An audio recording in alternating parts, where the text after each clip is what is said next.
Today we're very thrilled to swear in the new chairman of the Securities and Exchange Commission, Paul Atkins. He's a fantastic man and with great experience, but he's above all, he's very smart. Congratulations to Paul, his wife, Sarah, and his entire family who are with us today. Thank you very much and congratulations. Great job. That's great, Sarah. We're also grateful to be joined by our Secretary of the Treasury, who's doing it's the easiest job. I think it's probably the easiest job right now in government, would you say? Companies are coming out of the countries, are coming from all over. They want to just sign. We're doing okay. But you're doing really well. Thank you very much. Scott's going to be doing the swearing in. No one in America is more highly qualified to lead the SEC in this exciting time than Paul. He's devoted his entire life to the cause of free, clear, pro-growth, and pro-innovation securities markets. After graduating very, very high in his class, I will tell you, Vanderbilt University School of Law, Paul began a distinguished career practicing securities law in New York City before joining the staff of the SEC in the 1990s. In 2002, Paul was appointed as the commissioner of the SEC, a commissioner, and rode that to a fairly well. He was so respected. He was a role which he promoted economic freedom and represented the agency at the U.S.-EU Transatlantic Economic Council, highly respected the World Economic Forum and the Transatlantic Business Dialogue. After completing his term in 2008, Paul began a successful consulting practice and continued to advocate for a common-sense approach to securities regulation.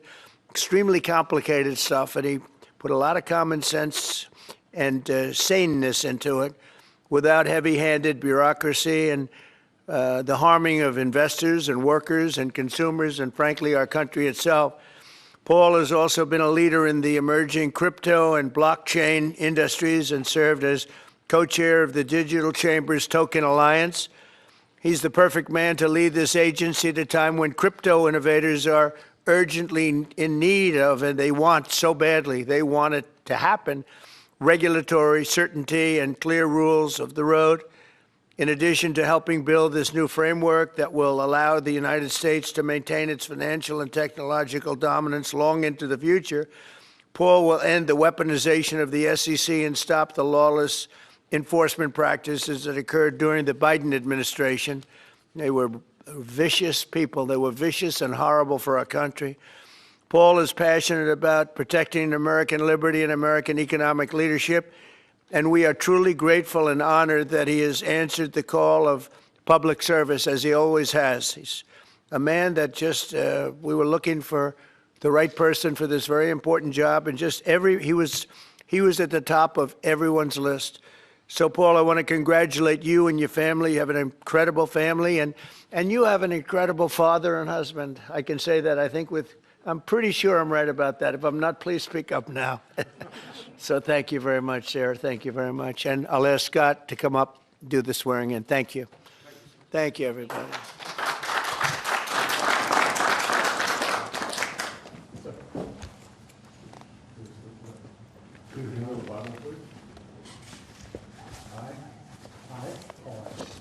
Do solemnly swear. Do solemnly swear. That I will support and defend. That I will support and defend. The Constitution of the United States. The Constitution of the United States. Against all enemies. Against all enemies. Foreign and domestic. Foreign and domestic. That I will bear true faith. That I will bear true faith. And allegiance to the same. And allegiance to the same. That I take this obligation freely. That I take this obligation freely. Without any mental reservation. Without any mental reservation. Or purpose of evasion. Or purpose of evasion. And that I will well. That I will well. And faithfully discharge. And faithfully discharge. The duties of the office. The duties of the office. On which I'm about to enter. On which I'm about to enter. So help me God. So help me God. Congratulations. Thank you very much.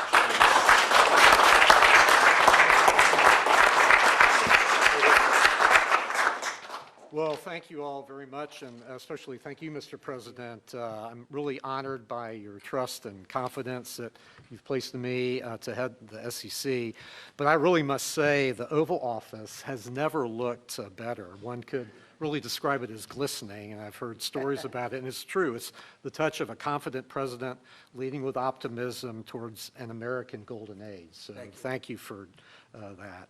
And so to my wife, Sarah, and to our sons, Stuart, Peter, and Henry, thank you all for your steadfast love and support. I'm grateful for the sacrifices that each of you have made to enable me to serve America. And thanks to Secretary Bessent for administering the oath as well. But a note about my family real quickly. Today would have been my father's 114th birthday. Colonel Atkins was a veteran of World War II and Korea. And yesterday would have been my late mother's birthday, so it seems altogether fitting to honor them and the example that they've set so that their son could stand here speaking to you all today. So to my friends, my family, my colleagues who've worked with me throughout my career and helped make my appointment by President Trump even possible, thank you for your work and dedication. There are many who quietly serve the nation in mostly unsung roles, and I continue to be the beneficiary of your professionalism and good judgment. So at the helm of the SEC, I can confidently say it is a new day. It's time for the SEC to end its waywardness and return to its core mission that Congress set for it: investor protection, fair, orderly, and efficient markets, and capital formation. I will work to protect investors from fraud, keep politics out of how our securities laws and regulations are applied, and advance clear rules of the road that encourage investment in our economy to the benefit of Americans.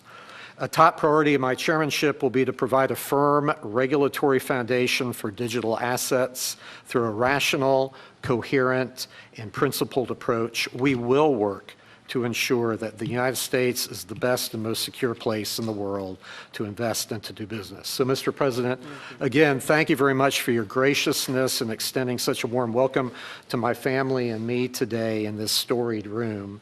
I look forward to working with you, with colleagues in your administration, and with Congress to advance your agenda to bolster the economy and build on U.S. leadership of the global markets. So thank you very much. Thank you. Congratulations. Thank you very much. Thank you very much. Pleasure. Any questions for Paul?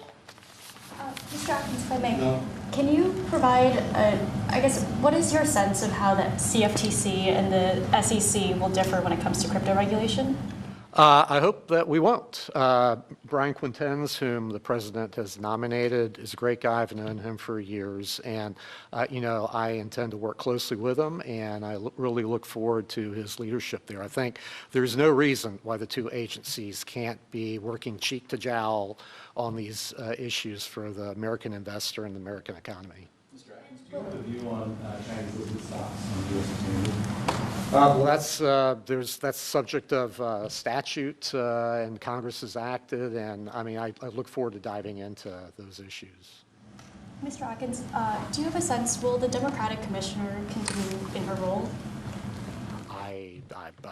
Her term, I guess, goes through, it ended last year, and I guess she can hold over till the end of the year, so it's up to Mr. President and Congress to deal with that.